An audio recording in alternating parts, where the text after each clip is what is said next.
అట్లాగూ యేసయ్య పరలోక తండ్రి కూడా మనకు అంతే చేస్తూ ఉన్నారు. మనం బలం పొందడానికి అవసరమైనటువంటి అనేక సంగతులు మనకు అందుబాటులోకి ఇచ్చి సీన్లోకి మనల్నే దించుతున్నారు. మీరే పోరాడాలి, మీరే సాధించాలి, మీరే యుద్ధం చేయాలి. అలా మీరు కష్టపడితేనే రేపు నేను మీకు జీతం ఇవ్వడానికి మర్యాదగా ఉంటుంది, బాగుంటుంది, పద్ధతి ఉంటుంది, చూసే వాళ్ళకి సంబరంగా ఉంటుంది. రక్షణ నేనే ఇచ్చి మీకు జీతానికి నేనే కష్టపడి ఇక నువ్వేం చేస్తావు? ఏం చేస్తావు ప్రభా? మంచిగా తిని తొంగుంటా. అప్పుడు నేను వీరుడని ఎవరు అంటారా? నెంబర్ 1 పనికిమాలోడు అంటారు. నా బిడ్డవి నువ్వు, నేను జయించిన వీరుణ్ణి నా బిడ్డవి నువ్వు కూడా జయించాలి. నా కూతురివి నువ్వు, నేను జయించిన వీరుణ్ణి నా కుమారి నీవు కూడా జయించి నిలబడాలి. అది నా ఆశ, నా ఆకాంక్ష. ఈ భూలోక తండ్రి చేయలేని ఒక మహా సౌకర్యవంతమైన పనిని మన పరలోక తండ్రి చెయ్యగలడు. పరుగు పందెంలో ఉన్న మనకి అయ్యా కొడుక్కి ట్రైనింగ్ ఇవ్వగలుగుతాడు, కొడుక్కి మంచి మేత పెట్టి మేపగలుగుతాడు.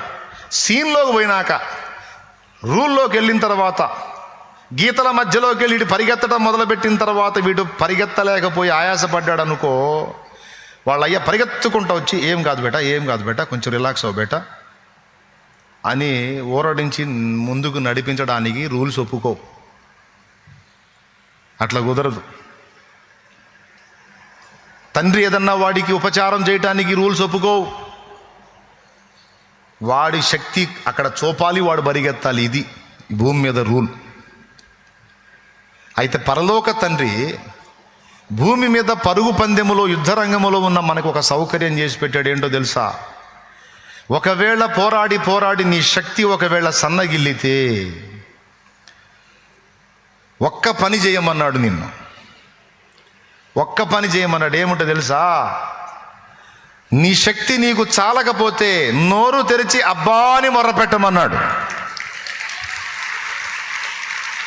ఏమని మొర్రపెట్టమన్నాడు? అబ్బా, తండ్రి అని మొర్రపెట్టమన్నాడు. ఎప్పుడైతే అలాగ మొరపెడతావో, అబ్బా తండ్రి నాయనా నా వల్ల కావట్లేదంటో, వెంటనే దేవుని మహాశక్తి నీలో పనిచేయటం మొదలుపెట్టిద్ది. అది విషయం, ఇక్కడ రహస్యం. ఎంత మంచి ఆఫర్ అండి! ఏమైనా అర్థమైందా మీకు నేను చెప్పింది? ఇంత మంచి ఆఫర్ మనకి ఇచ్చాడు. దీనికి రూల్స్ ఒప్పుకునేది ఏం లేదు. ఇక అన్న ఆయనేమో అక్కడ ఉన్నాడు, మనమేమో ఇక్కడ ఉన్నాము. ఆయన అబ్బా అని అనగానే ఇదిగో శక్తి అని ఎలా ఇస్తాడన్నా అంటే, మనకు శక్తిని అనుగ్రహించు ఆత్మను మనలోనే పెట్టాడు ఆయన. అది విషయం ఇక్కడ. మనకు బలమును కలిగించు ఆత్మ, జ్ఞాన వివేకములు కలిగించు ఆత్మ, యెహోవా యందు భయము భక్తి పుట్టించు ఆత్మ. యెషయా గ్రంథము 11:1 నుంచి కిందికి చదివితే, జ్ఞాన వివేకములకు ఆధారమగు ఆత్మ, తెలివిని యెహోవా యందు భయభక్తులను పుట్టించు ఆత్మ, పరిశుద్ధ ఆత్మను నీకు నాకు అనుగ్రహించాడు. నువ్వు కానీ శోధన వేళలో, శ్రమ వేళలో, ఇబ్బందికరమైన బాధల కొలిమిలో నువ్వు ఉన్నప్పుడు, నీ శక్తి చాలలేదు, ఇక నీ వల్ల కాదనుకున్నప్పుడు నువ్వు చేయాల్సింది ఏంటో తెలుసా? ఆయన వైపు చూడటం, ఆయనకు మొర్ర పెట్టడం. ఎందుకంటే నీకున్న శక్తి మామూలు శక్తి, ఆయన కలిగి ఉన్న శక్తి మహాశక్తి. మహాశక్తి అంటే అర్థం ఏంటో తెలుసా? అంతకు మించిన శక్తి ఇంకేది? అది విషయం. చాలా సంతోషంగా ఉందండి అంటే మామూలు విషయం. మహా సంతోషం అంటే ఇంకంతకు మించిన సంతోషం. ఆనందంగా ఉందండి, మామూలు విషయం. మహానందం అంటే ఇక పెద్దది. దేవుడు మహాదేవుడు అంటే ఆయనకు మించినోడు. ఈ మహా అని యాడైందంటే ఇక అది మించినది లేనిది అని అర్థం. కాబట్టి ఇప్పుడు ప్రభు యొక్క మహాశక్తిని బట్టి అన్నాడు. మహాశక్తి అంటే అన్ని శక్తులకు పైనున్న శక్తి, అన్ని శక్తులను ఆడించగల శక్తి, ఓడించగల శక్తి, గెలవగల శక్తి దేవుని మహాశక్తి. దేవుని మహాశక్తి, దేవుని మహాశక్తి. మాంత్రిక శక్తి కంటే, దయ్యపు శక్తి కంటే, సాతాను శక్తి కంటే, మంత్రశక్తి కంటే, రాజకీయ శక్తి కంటే, అధికార శక్తి కంటే, అన్ని శక్తుల కంటే పైనున్న శక్తి దేవుని శక్తి, మహాశక్తి. ఎంత భయంకరమైన స్టేట్మెంట్ అంటే, అంత శక్తి గలవాడు నీకు తోడై ఉన్నాడు, భయపడొద్దు అన్నాడు. సామాన్యమైన మాట అది. తుదకు ప్రభు యొక్క మహాశక్తిని బట్టి మీరు బలవంతులై ఉండండి. అంటే నీకు బలము చాలనప్పుడు నువ్వు బలము చాలట్లేదని వీగిపోయి ఓడిపోయి ఓటమిని అంగీకరించడం కాదు. ప్రభువు నీకు బలము కలుగా నియమించి ఉన్నాడు గనుక నువ్వు ఆయన బలం వేడుకుంటే తక్షణమే నీకు బలం వస్తుంది. సంసోను మీదికి వచ్చినట్టు, దావీదు మీదికి వచ్చినట్టు యెహోవా ఆత్మ బలముగా దిగి వచ్చిననుంది అక్కడ. దావీదు మీదికి నాట నుండి యెహోవా ఆత్మ బలముగా దిగి వచ్చను. ఎంత పని చేసింది ఆ బలం అంటే, సింహం గొర్రెపిల్లని తీసుకొని పోతుంటే పరిగెత్తుకొని ఎగరబడి దాని మీద పడి నోరు పట్టుకొని చీల్చి గొర్రెపిల్లని బయటికి తీశాడు. మామూలుడే, మళ్ళీ ఏం స్పెషల్ కండలు ఏం లేవు, కండలు మెలిదిరిగి ఫోజులు పెట్టిన వీరుడేం కాదు. దేవునికి స్తోత్రం. గొర్రెలు కాసుకునే పిల్లోడే. కానీ ప్రభు ఆత్మ బలముగా ఆయన మీదికి దిగి వచ్చినప్పుడు పెద్ద సింహాన్ని పట్టుకొని చీల్చవతల పడేశాడు. గర్జించు సింహాన్ని కూడా చీల్చవతల పడేసే బలము నా దేవుని ఆత్మ నీకు నాకు ఇస్తాడు. అలాంటి ఆత్మను మనకు అనుగ్రహించాడు. అలాంటి శక్తిని మన మీదికి పంపగల ఆత్మను మనలోనే ఉంచాడు, మనతోనే ఉంచాడు. ఆ ఆత్మ నీకు శక్తిని ప్రసాదించాలంటే నువ్వు చేయాల్సిన పని ఏంటంటే, ఆపత్కాలమందు నువ్వు శ్రమ కొలిమిలో ఉన్నా, శోధన కొలిమిలో ఉన్నా అన్నాను. శరీర క్రియలు చేసే శోధన నీకు వచ్చింది. ఏదో ఒక సన్నివేశం ఎదురైంది నీకు, అక్కడ నువ్వు డిస్టర్బ్ అయ్యే అవకాశం ఉంది, నువ్వు పాపంలో పడే ఛాన్స్ ఉంది. అలాంటి సన్నివేశం ఒకటి సడన్గా నీకు క్రియేట్ అయింది. నిజంగా నీకు దాని మీద ఇష్టం లేకపోతే, దాని మీద నీకు వాంఛ లేకపోతే, దాని మీద నీకు ఆలోచన లేకపోతే, ఒక్క మాట ఆ విషఘడియలో ఒక్క మాటను నువ్వు దేవుణ్ణి, దేవా దయచేసి నన్ను కాపాడమనను. దేవుని బలమైన శక్తి నీ మీదికొచ్చి ఆ శోధన తప్పిపోతే అప్పుడు అడుగు. అయితే నీవు హృదయపూర్వకంగా అడగాలి. కానీ దాని మీద నీకు వ్యామోహం ఉందనుకో, ఖచ్చితంగా నువ్వు ఆ ప్రార్థన చెయ్యవు.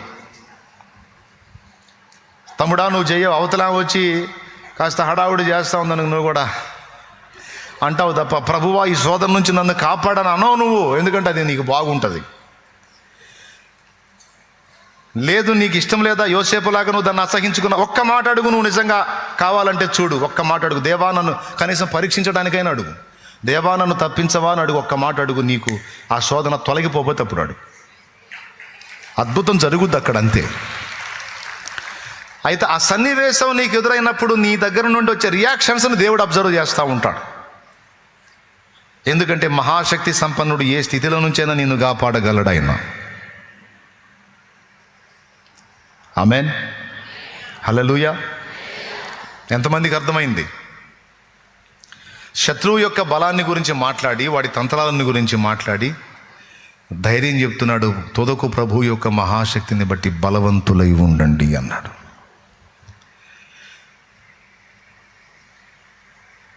శోధనలో ఉన్నావా, శ్రమలో ఉన్నావా, ఏ విధమైన సన్నివేశంలో ఉన్నావు, నీకు జ్ఞానం సరిపోవట్లేదా, దేవుణ్ణి అడగొచ్చు. నువ్వేం లేదు, మొర్ర పెట్టడం. అబ్బా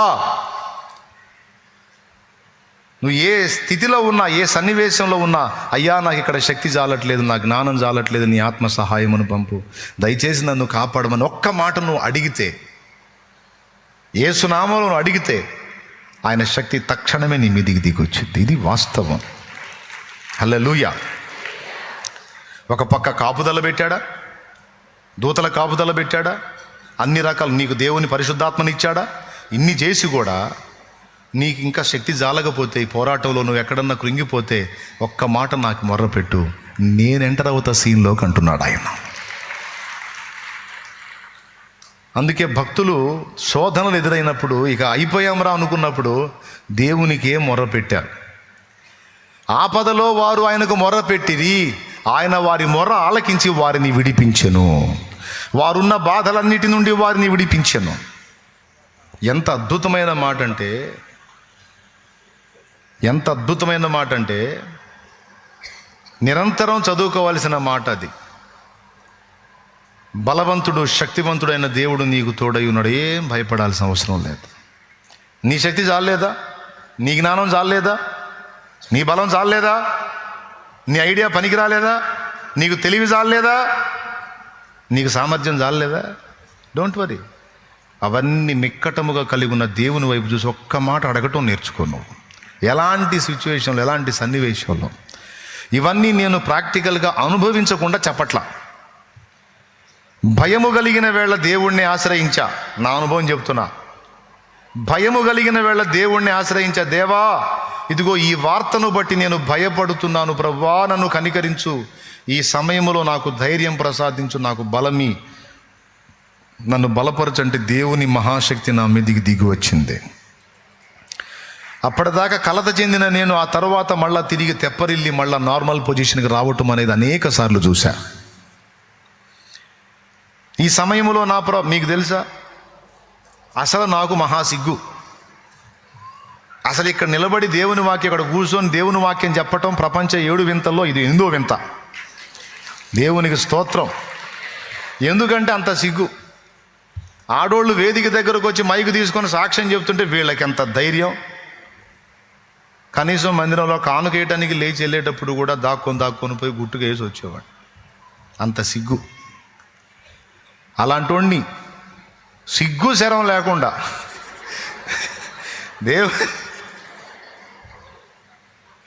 సిగ్గు శరం లేకుండా మనం ఎలా బతకూడదు అలా బతకూడదు. సిగ్గు కలిగి బతకాలని, సిగ్గు లేకుండా ధైర్యంగా దేవుని వాక్యం చెప్పేటట్టు దేవుడు సహాయం చేశాడు.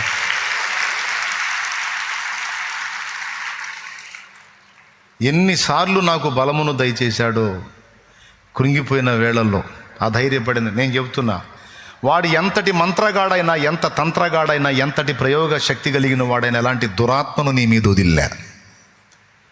నువ్వు అడగాల్సింది ఒక్కటే, ప్రభువా, ఇలాంటి ప్రయోగతంతు నా మీదికి చేస్తూ ఉన్నారు. పని కట్టుకొని డబ్బులు వెచ్చించి రిస్కులు చేసి నానా బాధలు పడి నా పతనాన్ని చూడాలి, నాశనం చేయాలి, ఇలాంటి కుట్రలు చేస్తూ ఉన్నారు. నా తండ్రి, నాకు కృపనీయవా, నన్ను కాపాడవా అని ఒక్క మాట అడుగును. వాడు ఎలాంటి శక్తిని నీ మీదికి రేపి పంపిన శక్తులన్నిటి మీద అధికారం కలిగిన మహాశక్తి మన యేసయ్య. ఆయన కలిగి ఉన్నాడు. ఏ ప్రయోగతంతులైనా సర్వనాశనం అయిపోతాయి. ఆయన దగ్గర నిలబడగలిగేది ఏదీ లేదు. కలత చెందాల్సిన అవసరంలా, భీతి చెందాల్సిన అవసరంలా, కలవరపడాల్సిన అవసరంలా. ఎన్ని శక్తులైనా సరే అన్నీ ఆయన పాదాల కిందే ఉన్నాయి. అన్నిటికి పైన ఆయన ఉన్నాడు. దీన్ని బట్టి మీకు బలం కలుగుతుందా, ఇంకా దడగలుగుతుందా? ఎంతమందికి బలం కలుగుతుందో కొంచెం, ఎందుకంటే మీ ముఖాలు చూస్తే బలం కలుగుతున్నట్టు లేదు. ఉన్న బలం పోయి నీరసం అవుతున్నట్టుగా ఉంది. అట్లేం లేదుగా. గుండె చెదిరిన వేళ, భయము కలిగిన వేళ, బాధ కలిగిన వేళ, అర్థం కాని వేళ, ఇప్పుడు ఈ సమయంలో నేను ఏం చేయాలో అర్థం కాని సిచ్యువేషన్స్ ఎదుర్కొన్నప్పుడు ప్రతి ఘట్టంలో నేను నేర్చుకున్నది ఆయనకు మొర్ర పెట్టుట. భూమి మీద పరుగు పందెములో, యుద్ధరంగంలో ఉన్నప్పుడు తండ్రి బిడ్డకు సాయం చేయలేడు. కానీ పరలోక తండ్రికి ఆ సౌకర్యం ఉంది. ఆయన నీకోసం దూతల్ని పంపటము, పరిశుద్ధాత్మని ఇవ్వటం, నిన్ను వెన్నంటి కాపాడటమే కాదు, నువ్వు పిలిస్తే తక్షణమే నిన్ను ఆదుకునే శక్తి కూడా కలిగి ఉన్నాడు ఆయన.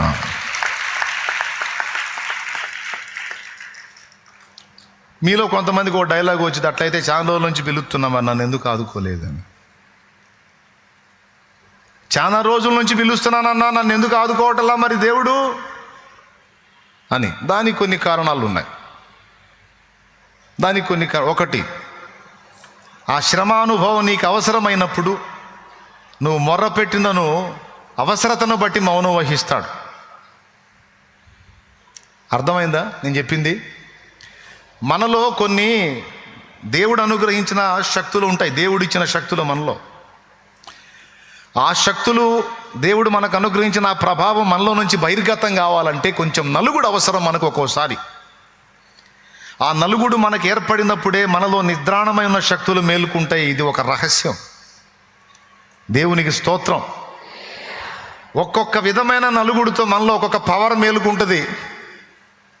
అబద్ధాలు ఆడకుండా చెప్పండి, ఎంతమందికి అర్థమవుతుంది? జోక్ కాదు నేను చెప్పేది. ఒక్కొక్క విధమైన నలుగుడు మనకు వచ్చినప్పుడు మనలో దేవుడు సిద్ధపరిచిన ఒక్కొక్క శక్తి మేలుకుంటుంది.